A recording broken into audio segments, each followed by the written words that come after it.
Assalamualaikum warahmatullahi wabarakatuh. Salam sejahtera, salam perpaduan, salam perjuangan. Salam Melaka berbau pintar hijau bersih, seguduri-seguduri gelap wanakam. Semini khwaran ma ni hama khaifa likum ana billah syukran. Mararan khwaran inturan umande icaran tacau. Tuan-tuan dan puan, saya sebenarnya amat risau dengan masa depan, masa hadapan negara kita. Ramai rakan-rakan saya, scholars, ada setengahnya professors, golongan sarjana.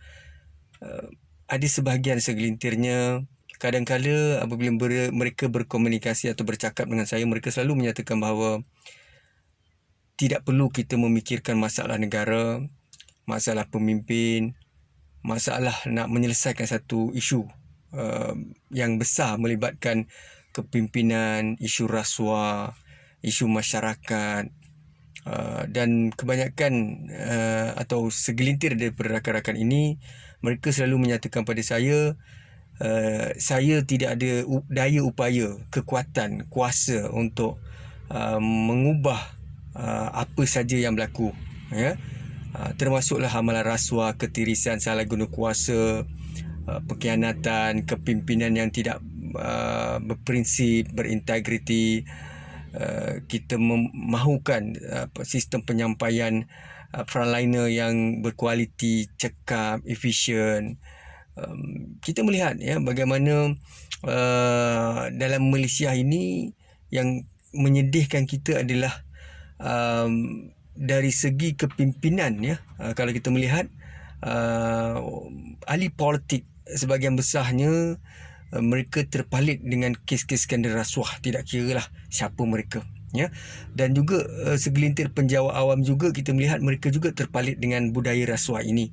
Saya yakin dan percaya SPRM mereka sebenarnya tidaklah maksudnya begini, SPRM belum lagi menangkap secara besar-besaran.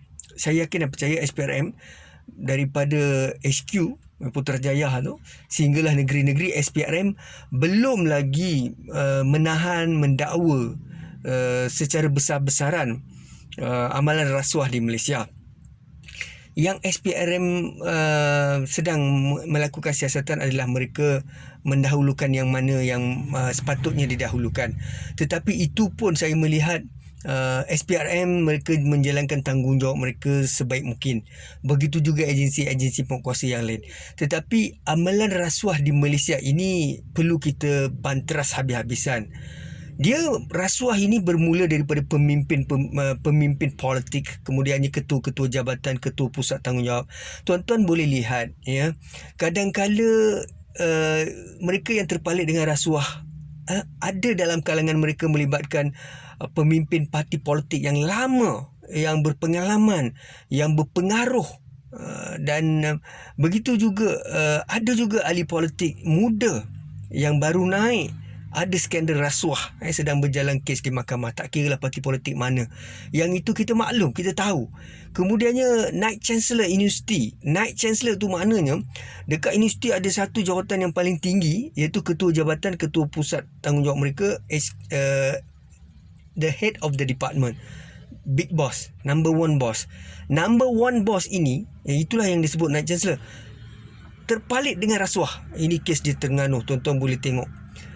Dan banyak lagi lah yang kes-kes yang berlaku dalam Malaysia. Maka saya melihat negara kita memang sukar untuk maju ke hadapan, dan kita menjadi negara yang bermaruah, berprinsip, berdiri sama tinggi, duduk sama rendah dengan masyarakat antarabangsa, masyarakat dunia yang lain. Dan kita nak jadi negara maju macam mana, tuan-tuan? Dan saya juga ada beberapa kumpulan rakan-rakan belia, mungkin di kalangan adolescents, teenagers, sahabat-sahabat, mereka-mereka yang rapat dengan saya, menyeru supaya kita bangkit, saya bangkit atau siapa sajalah, bangkit. Kita perlukan kuasa. We need a power to make a change. We need a power to make a change. Maknanya kita perlukan kuasa. nak memerangi rasuah, nak memerangi jenayah, nak memerangi, kita tak ada kedudukan, kita tidak ada kuasa. Kita bukan ketua pusat tanggungjawab, disebut ketua jabatan. Yang kita juga bukan badan uniform.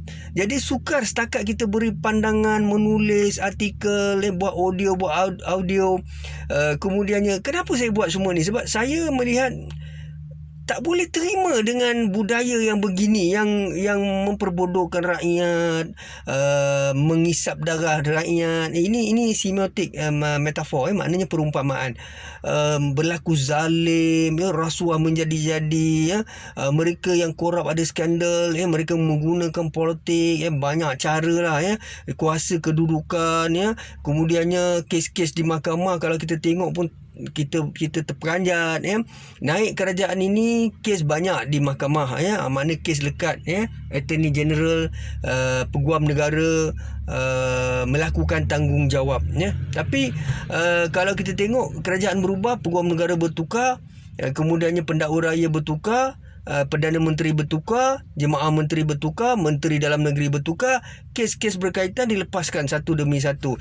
Jadi benda ini kita nampak. Jadi kita ni, masyarakat Malaysia ni, pelbagai latar belakang. Ada yang berpelajaran, intelektual, belajar, mempunyai IQ yang tinggi, mereka tahu apa berlaku. Ada yang mereka rakyat di kawasan pendalaman, peneroka Felda, orang kampung, makcik-pakcik, mereka juga sedar, belia, anak-anak muda, mereka sedar perkara ini. Jadi bagi saya, saya tak boleh, oleh kerana saya seorang yang berjiwa disebut orang yang berjiwa nasionalismenya tinggi, jiwa nasionalisme yang tinggi, jiwa kenegaraan yang tinggi, maka saya tak boleh hidup dalam keadaan duduk di Malaysia. Saya tuan-tuan, kadang-kadang saya rasa saya nak pergi di luar negara, duduk satu negara yang tak ada macam ni lah tuan-tuan. Sedih lah tuan-tuan. Saya memang sedih. Sebenarnya saya tak tahu nak buat apa lagi dah. Sebab ikhtiar memang sentiasa ikhtiar. Yang saya paling sedih adalah scholars, professors, datuk, Tan Sri, orang-orang yang ada pangkat kedudukan, mereka yang kita harapkan pegar-pegar makan padi. Mereka ini tak berani tampil bersuara. Kalau kita ada profesor pun, profesor ini hanya melihat kepada isu-isu untuk melindungi kaum, bangsa, agama. Bagi saya ini tidak betul. Sebab kalau kita jadi orang yang bijak pandai, Allah Ta'ala beri kita kudrat, akal yang baik, mental yang sehat, emosi yang stabil, kita pakar-pakar, kita boleh berhadapan dengan Tuanku Sultan dan Raja-Raja Melayu. Profesor-profesor tertentu dan sarjana selalu dipanggil, dijemput ke istana, memberi pandangan, menghadap Tuanku Sultan, sentiasa dipanggil, dialu-alukan. Jadi sarjana, profesor, scholars yang kita ada di Malaysia ni, tolonglah bila dapat menghadap Tuanku Sultan dan Raja-Raja, cakap yang benar. Jangan kita tengok kaum, agama, bangsa, kita takut dengan pihak itu, pihak ini. Saya rasa begini, di Malaysia kita jangan tengok kulit, bangsa, agama. Jangan tengok orang Melayu, jangan tengok orang Cina, India, Sabah, Sarawak, Kadazan, Portugis asli. Kita tengok kaum, jangan. Yang perlu kita tengok, kita adalah satu bangsa Malaysia. Kita orang Islam, khususnya orang Islam.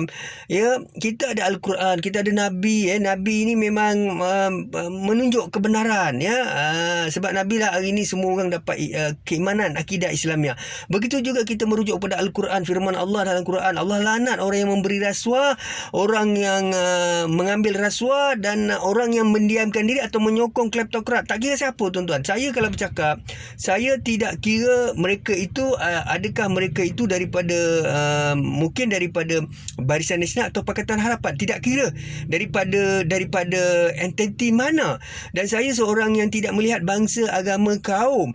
Jadi saya sangat-sangat sedih, dan kadang-kadang saya melihat satu perasaan, saya memang berjuang lah daripada usia saya 19 tahun sampai sekarang 46 tahun, dalam pelbagai keadaan, cara, dan saya dalam NGO, dalam kesatuan komuniti masyarakat dan sebagainya. Tapi saya tak boleh terima dengan budaya yang begini, di mana kita terpaksa diamkan diri, kita reda, kita pasrah, mereka yang mengasut dari sudut maknanya tidak bercakap benar, tidak berani berani menegur.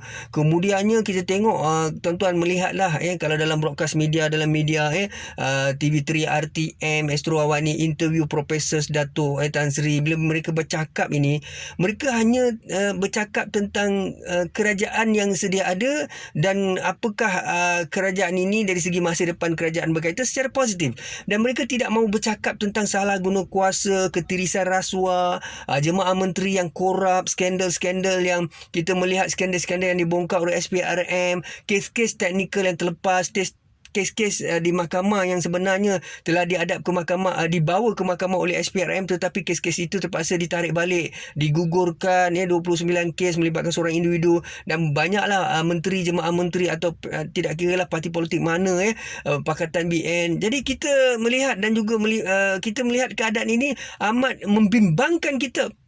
Dan kemudiannya saya tak tahulah tuan-tuan kalau kita hidup di Amerika, di Australia, di negara lain, bagaimana nasib kita belajar sebagai anak-anak tuan-tuan anak Brookfielda, mereka yang daripada pendalaman, anak kampung, anak estate, anak ladang.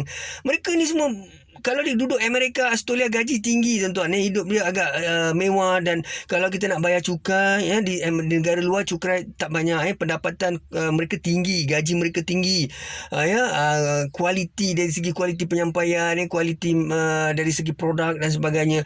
Bayar hutang kenderaan, hutang kenderaan dalam setahun 2 tahun, paling tidak pun 3 tahun lah. Tapi Malaysia ni cukai sangat banyak, cukai kenderaan, cukai rumah, cukai pintu, macam-macam cukai, gaji pun rendah, tapi mereka yang menjadi ahli parlimen, gaji mereka tinggi, berdekad-dekad, bertahun-tahun jadi ahli parlimen, gaji 60,000, 90,000, jemaah menteri dan sebagainya.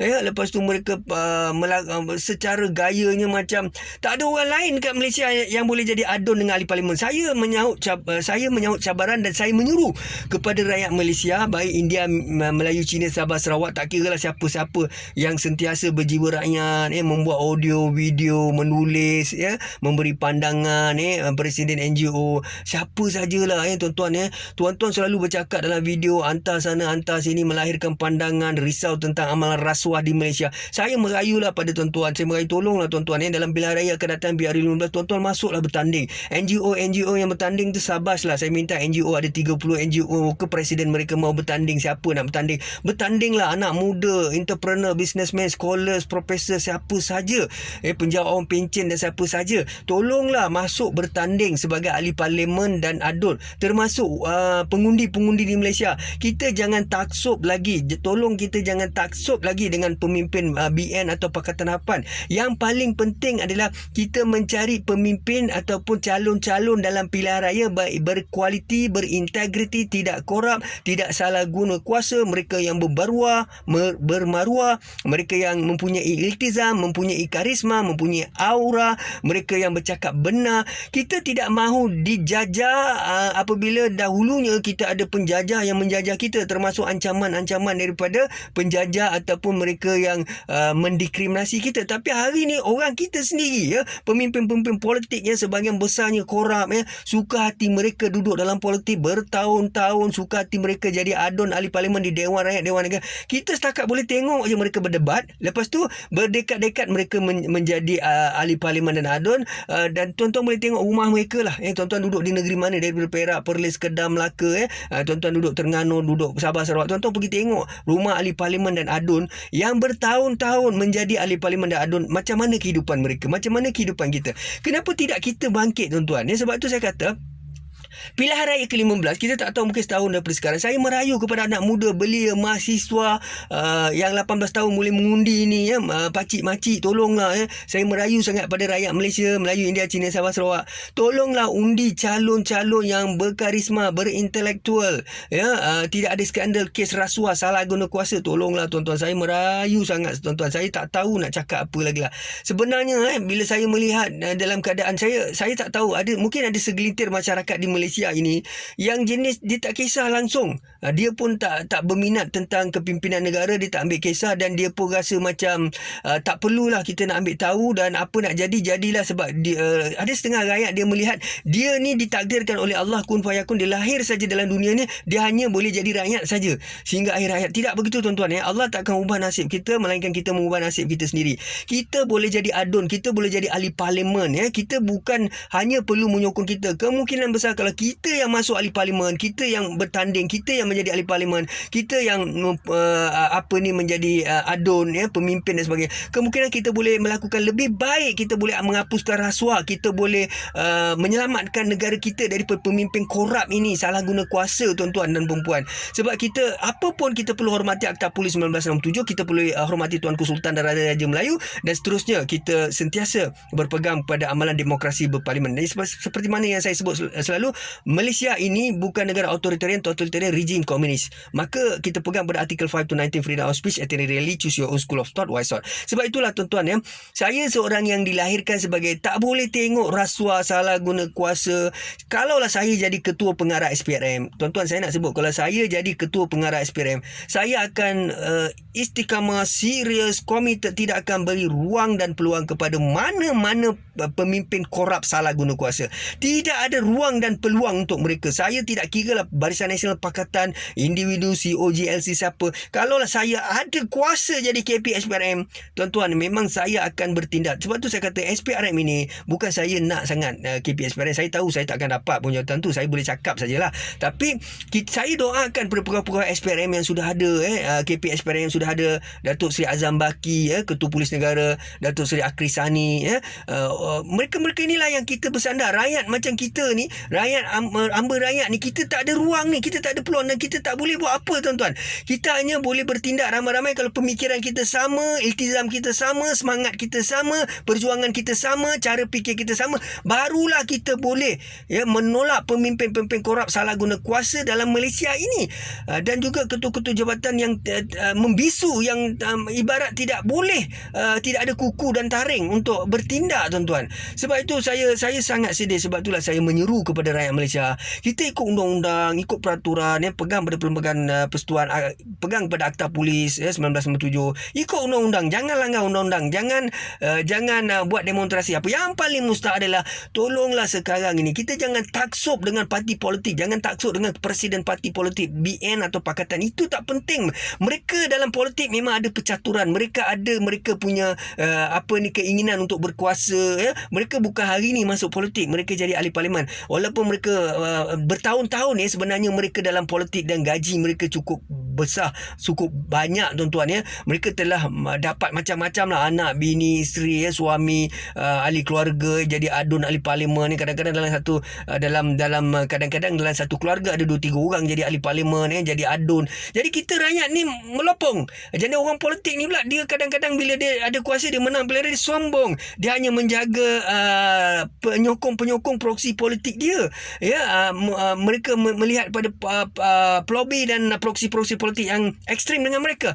Dan mereka bila jadi kerajaan, kadang-kadang mereka tidak menunjukkan satu akhlak yang lestari, kepimpinan yang lestari, di mana sepatutnya tidak kira lah kalau Barisan Nasional menjadi kerajaan, Barisan Nasional mesti mengambil kira dan membantu semua rakyat, tak kira lah pembangkang ataupun ahli pembangkang. Begitu juga Pakatan Harapan, kalau mereka menjadi kerajaan, mereka perlulah menjaga orang UMNO, orang BN dan sebagainya. Tapi apa yang berlaku dalam sistem politik Malaysia ini, apabila kerajaan berubah, maka mereka akan berkuasa dan mereka tukar semua kepimpinan JLC, ketua jabatan, ahli-ahli majlis YDP yang dipertua majlis perbandaran local government di federal state local government, semua ketua jabatan semua tukar, semua ikut kiblat mereka. Dan ahli-ahli yang bukan pro mereka sebelum ni, semuanya dijumutkan, diberi tekanan. Scholars, professors yang mana sebelum ni menyokong kerajaan Barisan Nasional, semuanya digam ataupun ditukarkan, diturunkan, tidak diberi jawatan. Maka Pakatan naik, pakatan buat macam tu, BN naik, BN buat macam tu. Apa nak jadi dengan Malaysia ini, tuan-tuan, ya? Sebab itulah saya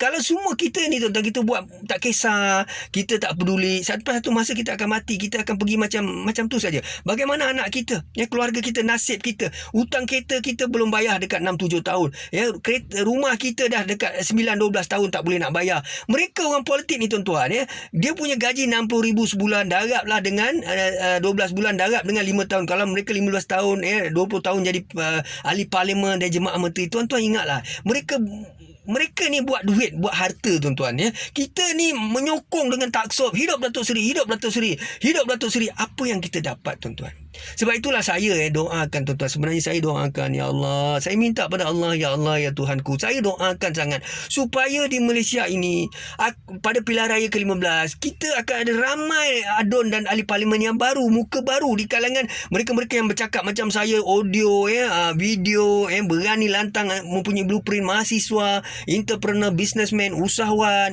tak apalah, siapa-siapa yang ada integriti masuklah bertanding. Dan kita jangan taksub dengan mereka-mereka yang menggunakan orang politik yang sedia ada ni. Mereka sudah lama dalam politik, tak ada apa yang dia dapat buat. Sebab Malaysia ni macam tu saja. Singapura maju, Indonesia maju, Thailand maju, Malaysia ke belakang dan terus ke belakang. Jadi sebab itulah saya minta kita ikut undang-undang polis, Akta Polis 1997, hormati undang-undang Malaysia. Kita mesti ikut saluran. Bila pilihan raya kita buat yang terbaik, tuan-tuan. Tolonglah, tuan-tuan, tolonglah. Sebab itulah saya tidak geti, saya seorang yang berintegriti. Bagi saya apa-apa sogokan saya takkan terima. Pujuk-pujuk saya untuk diamkan diri supaya tak cakap benda-benda tentang rasuah, salah guna kuasa, saya tak boleh diam. Sebab bagi saya, ini negara saya, ini negara kita semua, dan ini masa depan kita. Cukuplah mereka yang menjadi mereka yang zalim, rakus, yang menipu, terpalit dengan rasuah, salah guna kuasa. Sama-samalah kita terus berdoa dan berikhtiar. With that, syukran dan terima kasih. Assalamualaikum warahmatullahi wabarakatuh.